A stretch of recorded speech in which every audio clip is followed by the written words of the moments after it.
Let me start with the observation that since just last month, Mr. Secretary, we've seen major foreign economic developments in terms of investment in Iran. $20 billion on the part of Airbus, $500 million to modernize a car factory from Peugeot.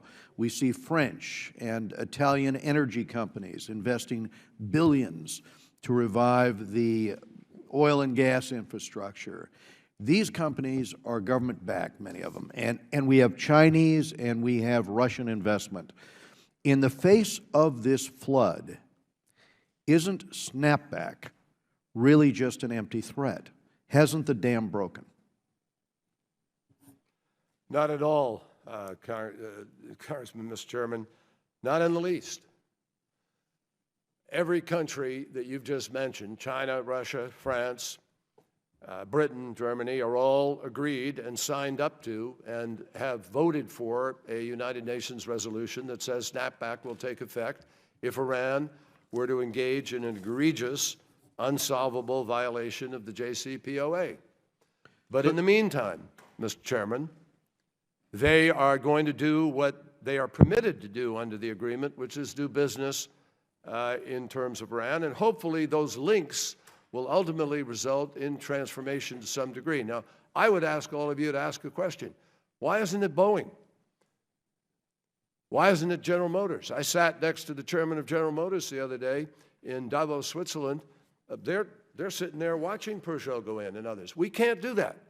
Why? Because we still have a sanctions regime against Iran on our embargo because of our other issues. Because of ballistic missiles and because of their support for terrorism. That's correct, Mr. Chairman.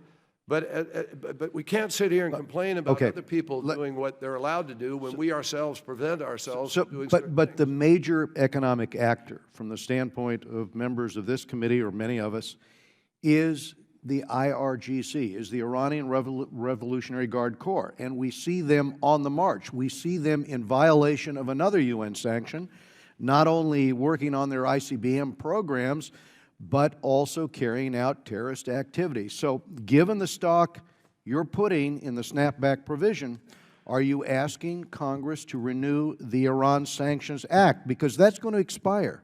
That's going to expire at the end of this year.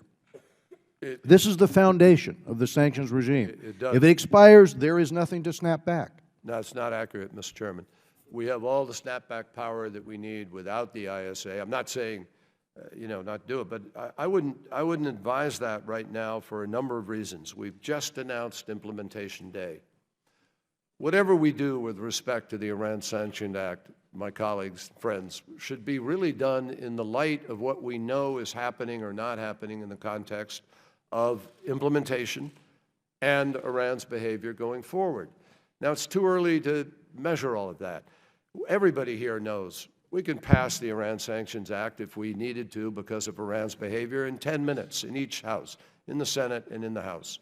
There's no rush here, number one. Number two, the President has all the power in the world through the Emergency Economic Powers Act to be able to implement. That's what we did to implement many of the sanctions we've put in place.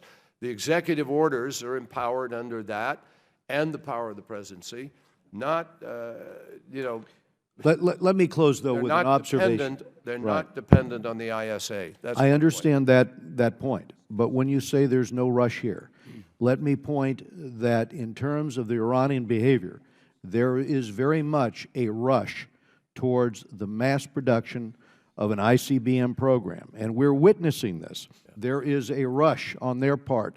There was a rush into Yemen with militia. There was a rush into Syria with Quds forces and with proxies from Iran. It is that we're seeing now. So if the administration isn't supportive of this renewal, not only are we preventing the possibility of a snapback, but from the standpoint of myself and many of the members of this committee, we're also giving relief on missiles, basically. We're giving relief on actions which we would consider terrorist activity, on, especially the attacks by the Quds forces. Mr. Chairman, I respectfully beg to differ with you on that. We are not, in fact, giving them a freebie on anything. which is precisely why we left the missile sanctions in place. The arms sanctions are in place. The sanctions on terrorist support are in place. The sanctions on human rights are in place. They are separate from the JCPOA, and they were purposefully separated in the context of these negotiations to protect our ability to be able to push Iran if they engage in those activities. Now, we just sanctioned Iran. On January 16th, we sanctioned 3 entities and 8 individuals for their support for the missile activities. And we have made it very clear to Iran that if it chooses to engage in those activities going forward, there will be further activity. So we haven't. Now, and secondly, Mr. President, Mr. Chairman, we haven't lost our ability to put the sanctions in place or snap back. As I said to you, they are not reliant. That power is not reliant on the Iran Sanctions Act. My time has expired, so I'm going to go now to Mr. Elliott Engel, the ranking member of this committee.